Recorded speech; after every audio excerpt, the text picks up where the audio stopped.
মানুষের জন্য মানুষ, জীবনের জন্য জীবন, সকলের জন্য শুভকামনা রইল। আমার বন্ধু মহসিন এবং তার ওয়াইফ মিনু আমাকে একজনের সন্ধান দিলেন, খুব অসহায় মানুষ, তাকে একটু সহযোগিতার হাত বাড়িয়ে দেওয়ার জন্য আমি এখানে এসেছি। আমি এখন আপনাদের সামনে তাকে তুলে ধরব। আসসালামু আলাইকুম। ওয়ালাইকুম আসসালাম। কেমন আছেন এখন? ভালো, আলহামদুলিল্লাহ। আচ্ছা, আপনার পরিবারে কে কে আছে? আমার প্রতিবন্ধী মেয়ে আছে, আমি আছি, আমার একটা ছেলে আছে। ছেলে কি করে? ছেলে মানুষের দোকানে থাকে। আচ্ছা, এর আগে বলছিলেন যে ওই হোটেলে কাজ করে না? ওই তো হোটেলে। আচ্ছা, তাছাড়া তো আর সংসার আর কেউ নাই না। তাহলে সংসার চলে কিভাবে? মাঝে মাঝে কাজ কাম করে খাই। আপনিও কাজ করেন?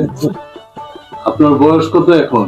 বয়স 95। 95 বছর বয়সও আপনি এখন মানুষের বাসায় কাজ করেন? কি করবেন, সব আছে। আচ্ছা, ভারী কাজ তো করতে পারেন না? না, ওই উঠান ঝাড় দিই, আচ্ছা, ঘর মুছে দিই, ওই 2 টাকা। আচ্ছা আচ্ছা। যাই হোক, আমার এক ভাগ্নি আছে প্রবাসে, মানে দেশের বাইরে। সে মোটামুটি আমার কাছে কিছু টাকা পাঠায় আপনাদের মতো এরকম যারা একটু দুর্বল আর কি আর্থিক দিয়ে, তাদেরকে সহযোগিতা করার জন্য। তো আপনাকে আমি 1 বস্তা চাউল, তার 2 লিটার তেল আর 1000 টাকা খরচ করার জন্য দিব। হ্যাঁ, এই টাকাটা আপনি খরচ করবেন এবং আগামীতে দেখি কিছু করা যায় কিনা। আপনি তো বয়স্ক মানুষ। হ্যাঁ, বাচ্চা ছেলে তো মারা গেলে তার গলা খবর ডাকাছে, কোন দিন মরবো কোন দিন যাবো, তো ঠিক নাই। আচ্ছা, ঠিক আছে, আমি ওইটা আপনার কাছে দিয়ে দিচ্ছি। হ্যাঁ, তার জন্য দোয়া করেন।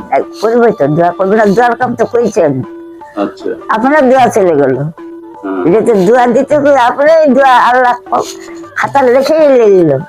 আচ্ছা, তাহলে আপনার কাছে পৌঁছাই দিচ্ছি চাউল এবং 2 লিটার তেল এবং 1000 টাকা। হ্যাঁ, তাহলে আপনি ভালো থাকবেন, সুস্থ থাকবেন, আমার ওই ভাগ্নির জন্য দোয়া করবেন।